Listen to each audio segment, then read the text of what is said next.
Hey everybody, it's Master Gallengeist here, bringing you my review of the anime Revisions on Netflix. And I do not recommend watching this. That isn't because of any animation quality or even the quality of the dub that I watched. It just has so many problems with its protagonists and what goes on with the plot that I just wouldn't recommend anybody to watch this.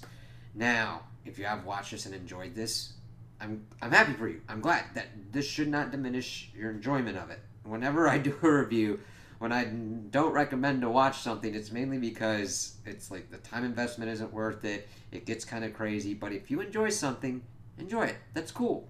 All right.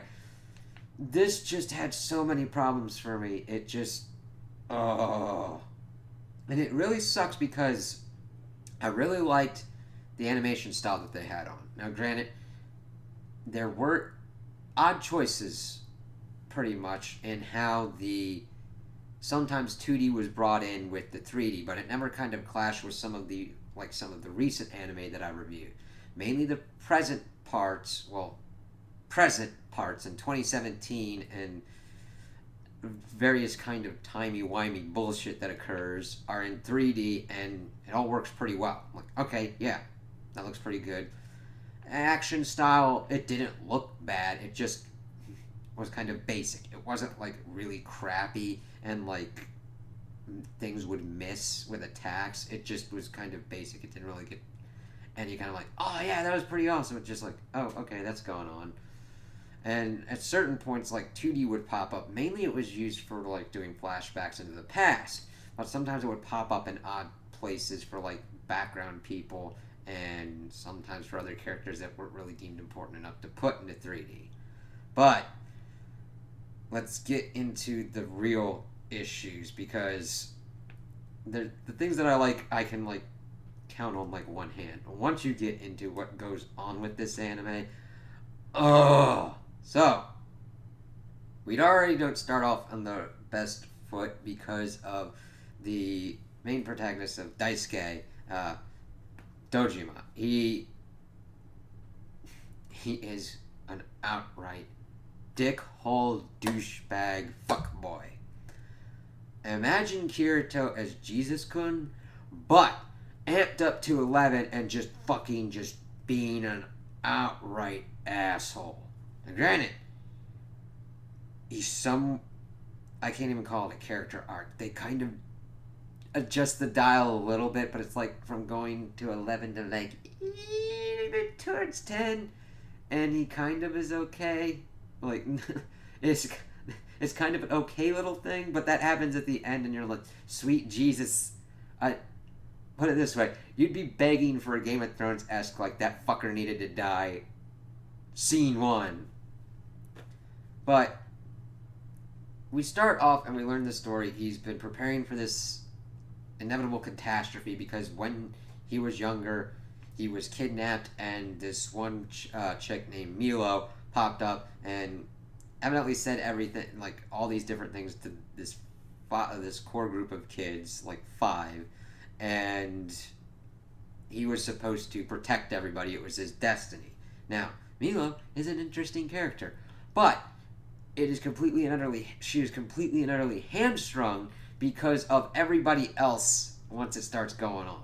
So we've seen that for all these years since they've pretty much been in high school, he's been training for this inevitable catastrophe and become a social pariah because he's being a huge dick about it, saying about it every day. He's got his one friend that is just like trying to tell him, you need to chill out. You're gonna go freaking crazy and insane. His uh, other pair of friends is pretty much a brother sister twin combo thing. It's like, hey, watch out. While this other girl, Mari, likes him but doesn't really do much. They're mainly archetypes instead of characters who just spout shit. Ugh.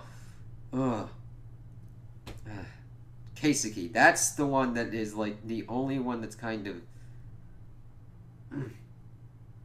not an outright prick, but even his balancing act of being kind of like the background kind of dude, even though we learned at the end he's supposed to be the foreground leader dude. Ooh, plot twist. But suddenly, the day happens, and they get like a portion of Shibuya is transported, and you're like, what the hell's going on? It's been transported in the future of 2388, and uh, Dojima is trying to be a badass, but like this giant robot thing is pretty much coming and actually starts killing some students and everything. And of course, the guidance counselor bitch kind of like closes the door and is like, "You kind of suck." And she just pops up randomly, one to try and seduce Dojima at certain points, and then for some reason to change her character thing. Characters change when the plot demands in this show, like except for these core people who just shout unright fucking garbage. He's like, "It's my destiny!" Rah, rah, rah, rah. Mari's pretty much almost dying over at the edge, and then Milo comes in and like kicks its ass. He's like, "Hey, we got this thing, a string puppet down here." They fucking give it to Dojima, and he's acting like it's crazy. He's like, "I'm freaking out. All my training is spun for naught." And he's like, "I got a fucking parachute now, dick." And I I know that kind of seems a little bit over excessive, but it's not far from the truth. He starts being like, "I can do this. I can save everyone. I am the Messiah. Worship me." I'm like, "No, dude." And it doesn't really get better from there. He gets locked up almost excessively for just being a douche, and it doesn't fucking fix anything. And then, Guy, the male dude of the twin relationship, is supposed to be presented as the reasonable one. He is just as bad as Dojima, as Daisuke. He somewhat can use tactics. Daisuke doesn't use tactics and is just like, "I can use this suit," even though he's like trying to learn it. Milo's like, "What the fuck's going on with this?" But he takes out the monster and is like, "Hey, okay," and they go on a mission to retrieve the other string puppets. And oh look, Daisuke's being a dick again. Goes off and does something, and most of the time he just goes off and does something and doesn't suffer any like really big real repercussions. Granted, things happen, but they aren't really lasting repercussions that really affect what's going on in the story. It's crazy how that works, because he goes off and does that, but they're able to get other people into their string puppets, and they're able to fight and fix and make sure that nothing really bad happens.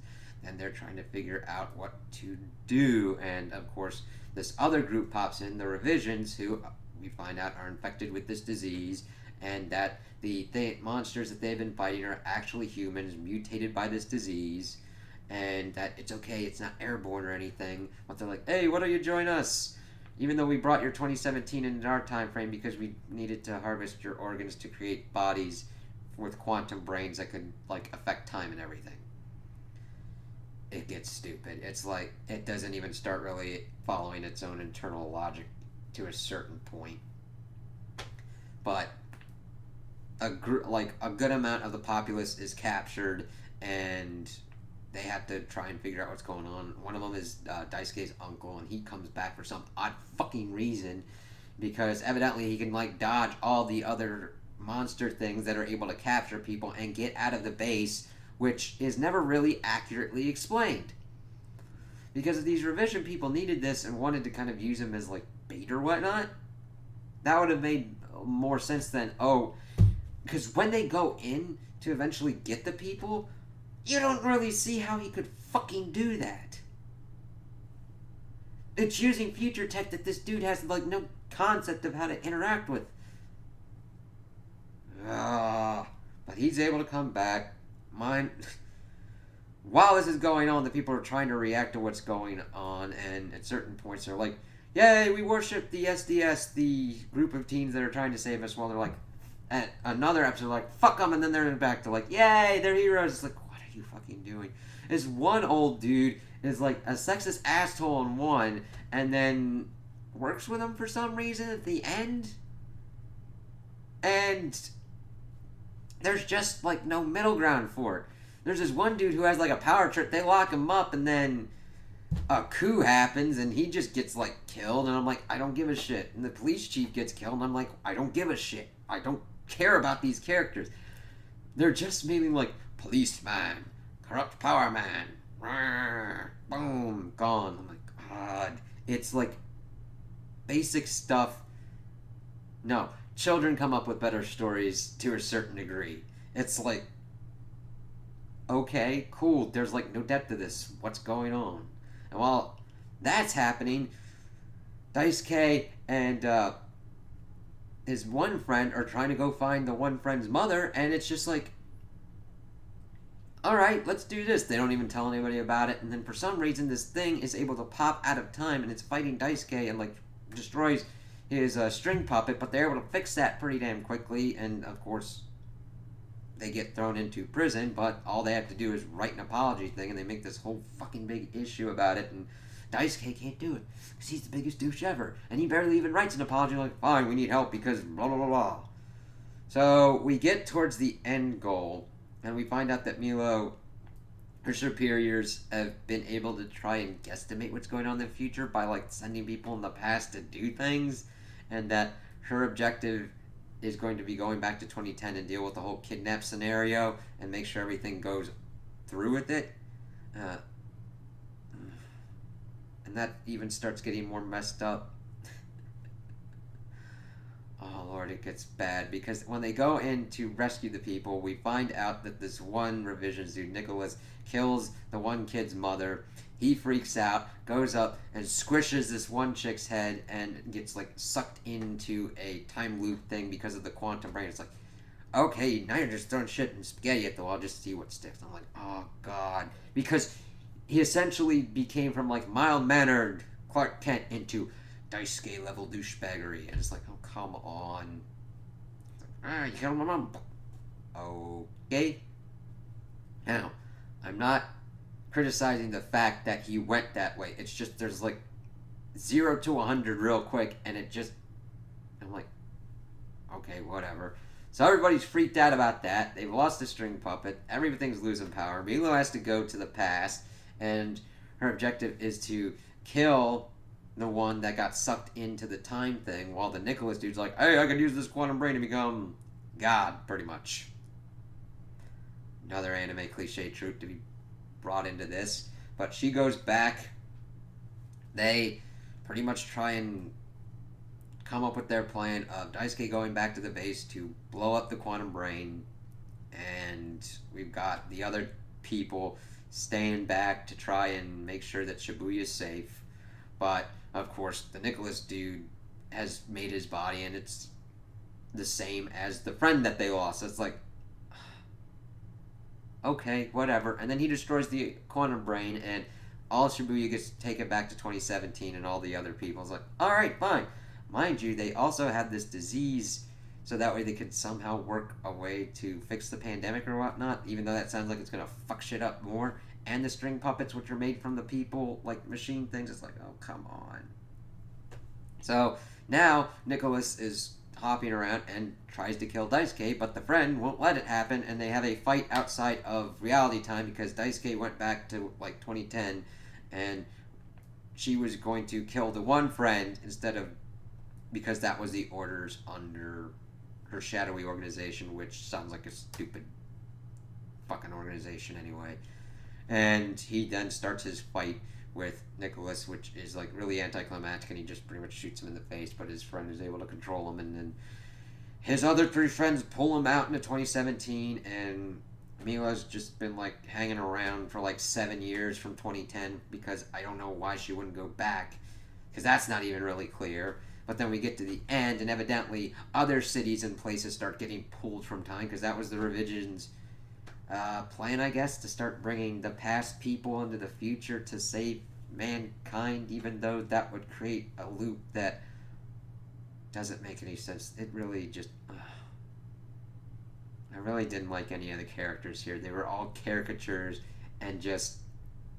Daisuke is the one that I just... I never have, like,